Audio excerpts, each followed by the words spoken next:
சட்டப்பேரவைத் தேர்தலில் அதிமுக சார்பில் போட்டியிட விருப்பமனு அளித்தவர்களுக்கு ஜனவரி 9 முதல் நேர்காணல் நடைபெறும் என்று அறிவிக்கப்பட்டுள்ளது. அண்மை செய்தியாக பார்த்து வருகிறோம். சட்டப்பேரவைத் தேர்தலில் அதிமுக சார்பில் போட்டியிட விருப்பமனு அளித்தவர்களுக்கு ஜனவரி 9 முதல் நேர்காணல் நடைபெறும் என்று அறிவிக்கப்பட்டுள்ளது. வரும் 9ஆம் தேதி முதல் 13ஆம் தேதி வரை சென்னை அதிமுக தலைமை அலுவலகத்தில் நேர்காணல் நடைபெறும் என்று அறிவிக்கப்பட்டுள்ளது. அண்மை செய்தியாக பார்த்து வருகிறோம். கூடுதல் விவரங்களை வழங்குகிறார் செய்தியாளர் பிரகாஷ். பிரகாஷ், வணக்கம். விவரங்கள். வர இருக்கும் 2026 சட்டப்பேரவை தேர்தலில் அதிமுக சார்பில் போட்டியிட விருப்பம் உள்ளவர்கள் விருப்ப மனு அளித்திருந்தாங்க. விருப்ப மனு அளித்தவர்களுக்கான நேர்காணல் வருகின்ற 9ஆம் தேதியிலிருந்து 13ஆம் தேதி வரை நேர்காணல் நடத்தப்படும் என்று அதிமுக தரப்பிலிருந்து அதிகாரப்பூர்வமாக அறிவிக்கப்பட்டிருக்கிறது. வருகின்ற 9ஆம் தேதி வெள்ளிக்கிழமை முதல் 13ஆம் தேதி வரைக்கும் இந்த நேர்காணலானது நடத்தப்பட இருக்கிறது.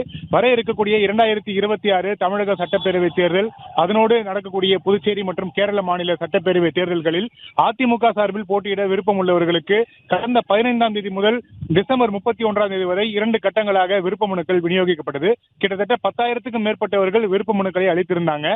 அதிலும் குறிப்பாக எடப்பாடி பழனிசாமி போட்டியிட விருப்பம் தெரிவித்து 2000க்கும் மேற்பட்டவர்கள் விருப்ப மனு அளித்திருந்த நிலையில தற்போது விருப்ப மனு அளித்தவர்களுக்கான நேர்காணல் நடத்துவதற்கான தேதிகள் அறிவிக்கப்பட்டிருக்கிறது.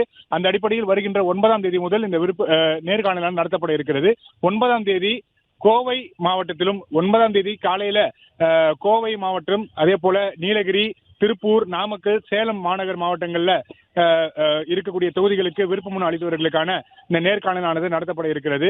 பிற்பகலில் சேலம், ஈரோடு, கரூர், திண்டுக்கல் மாவட்டத்தில் இருக்கக்கூடிய தொகுதிகளுக்கான இந்த நேர்காணலானது நடத்தப்பட இருக்கிறது. 10ஆம் தேதி கன்னியாகுமரி, தஞ்சாவூர், சிவகங்கை, ராமநாதபுரம், நெல்லை, விருதுநகர் மாவட்டத்திலும், பிற்பகலில் திருவாரூர், மதுரை, அதே போல தேனி, புதுக்கோட்டை மாவட்டங்களுக்கான தொகுதிகளுக்கு நேர்காணல் நடத்தப்பட இருப்பதாக தெரிவிக்கப்பட்டிருக்கிறது.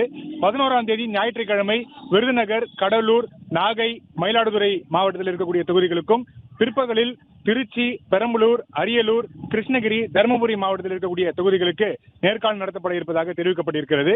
12ஆம் தேதி திங்கட்கிழமை விழுப்புரம், கள்ளக்குறிச்சி, தூத்துக்குடி, தென்காசி, திருவண்ணாமலை மாவட்டங்களில் இருக்கக்கூடிய தொகுதிகளுக்கும், பிற்பகலில் திருவண்ணாமலை, வேலூர், ராணிப்பேட்டை, திருப்பத்தூர் மாவட்டத்தில் இருக்கக்கூடிய தொகுதிகளுக்கு நேர்காணல் நடத்தப்பட இருக்கிறது.